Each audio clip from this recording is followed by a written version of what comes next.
Super 6 హామీలను విజయవంతంగా అమలు చేశామని మిగిలిన హామీలను కూడా దశల వారీగా పూర్తి చేస్తామని కేంద్ర మంత్రి రామ్మోహన్ నాయుడు తెలిపారు. మూలపేట అంతర్జాతీయ పోర్టు పనులు వేగంగా సాగుతున్నాయని, పలాసలో విమానాశ్రయం ఏర్పాటుకు ప్రణాళికలు సిద్ధం చేస్తున్నామని శ్రీకాకుళంలో నిర్వహించిన 2 ఏళ్ల నమ్మకం అభివృద్ధి సంక్షేమ సభలో తెలిపారు. నేరడి బ్యారేజ్ వివాద పరిష్కారానికి గెజెట్ నోటిఫికేషన్ సాధించామని, వంశధార, నాగావళి, బహుదా, మహేంద్ర తనయ ప్రాజెక్టులో పూర్తిగా లక్ష్యంగా పనిచేస్తున్నామని తెలిపారు కేంద్ర మంత్రి రామ్మోహన్ నాయుడు. వచ్చే సంవత్సరంలోనే పూర్తి చేయాలని శరవేగంగా పోలవరం పనులు చేస్తున్నారు. కేంద్రం నుంచి సహకారం వస్తుంది. రైల్వే జోన్ గురించి ఎంత పోరాటాలు చేశాం. రైల్వే జోన్ గురించి నేను శ్రీకాకుళం స్టేషన్లో, ఇచ్చాపురం స్టేషన్లో రాత్రిపూట అక్కడే పడుకొని మరీ దీక్ష చేశాను. దేశం మొత్తం తెలియాలి రైల్వే జోన్ మనకు కావాలని చెప్పి.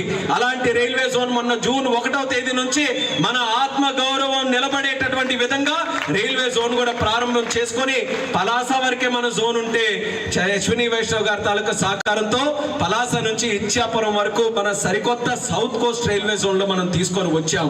ఇలా ఎన్నో కార్యక్రమాలు కేంద్రం తాలూకా సహకారంతో విశాఖపట్నం స్టీల్ ప్లాంట్ ని ప్రైవేటైజ్ చేసేస్తారు, అమ్మేస్తారని చెప్పారు.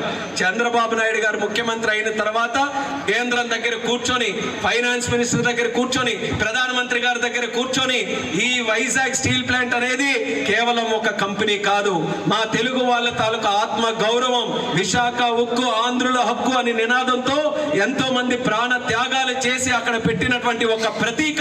ఆ ప్రతీక నిరంతరం మన తెలుగు ప్రజల మధ్యలో ఉండాలి, ప్రభుత్వం ద్వారా నడవాలనంటే దానికి కూడా అంగీకరించి సుమారు 12,000 కోట్ల రూపాయలు విశాఖపట్నం స్టీల్ ప్లాంట్ కి తీసుకొని వచ్చిన ఘనత కూడా మన కూటమి ప్రభుత్వాన్ని తెలియజేస్తున్నాను.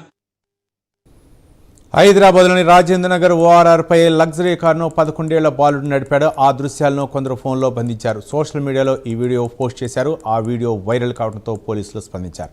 ఈ వ్యవహారాన్ని పోలీసులు సీరియస్గా తీసుకున్నారు. బాలుడి తండ్రి, కారు ఓనర్ టొలీ చౌక్కి చెందిన అబ్దుల్ హదీని అదుపులోకి తీసుకున్నారు. మైనర్ బాలుడికి డ్రైవింగ్ ఇచ్చిన కారణంగా అబ్దుల్ హదీపై పలు సెక్షన్లతో కేసు నమోదు చేశారు. కారును పోలీసులు సీజ్ చేశారు.